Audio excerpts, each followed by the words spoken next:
آج سے 14 صدیاں پہلے جب امت کی اس خطرناک انسان کے لحاظ سے یہ گفتگو چل رہی تھی مسجد نبوی شریف میں، حضرت حذیفہ بن یمان رضی اللہ تعالیٰ عنہ نے سوال کیا، لفظ یہ تھے ایہما اولا بالشرک الرامی او المرمی۔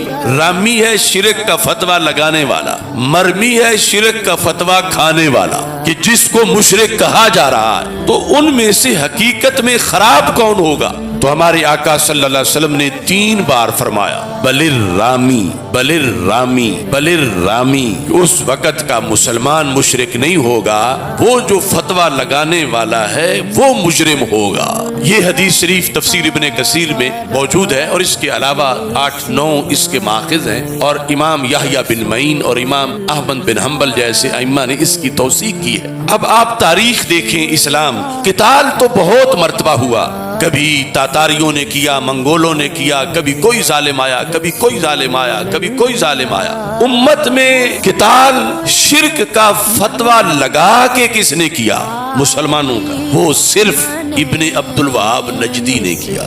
اس کے علاوہ یوں عسکریت، دہشت گردی، بربریت اور قتل عام، جس کو غیر جانبدار جو رائٹر ہیں انہوں نے بھی 3 لاکھ کی تعداد مسلمانوں کی لکھی، جو مکہ مکرمہ کے تھے، جو مدینہ منورہ کے تھے، جو طائف کے تھے، اور حجاز مقدس کے مختلف شہروں کے تھے۔ ان سب کا قتل عام ابن عبد الوہاب اور پھر ابن سعود اور وہابی تحریک کی جو جنگیں تھیں، برطانیہ کے ٹینک تھے اور مسلمانوں کے سینے تھے، اور اس طرح کر کے یعنی خون بہایا گیا، اور انگریزوں نے یہ اپنے پروردہ جو ہیں وہ حجاز مقدس پر اپنے مقاصد کے لیے مسلط کیے۔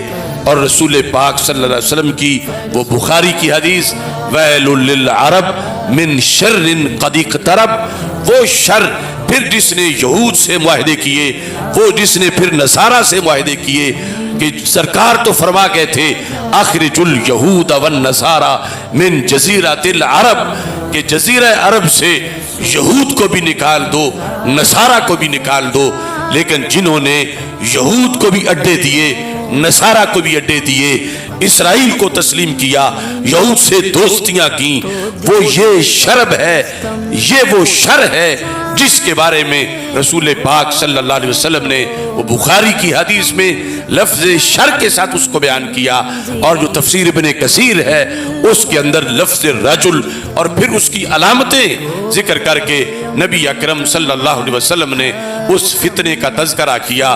اور آج وہ فتنہ ہے کہ جس کی وجہ سے پوری دنیا میں کہیں مسلمان سر نہیں اٹھا سکتے، کیونکہ ان کا سر اس مرکز اسلام میں بیٹھے ہوئے سوداگروں نے غیروں کے سامنے شرمندہ کر رکھا ہے، غیروں کے سامنے جھکایا ہوا ہے۔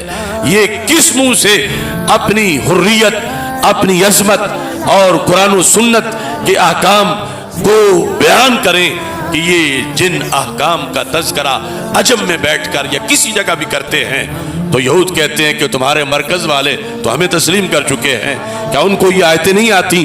کیا ان کو قرآن نہیں آتا؟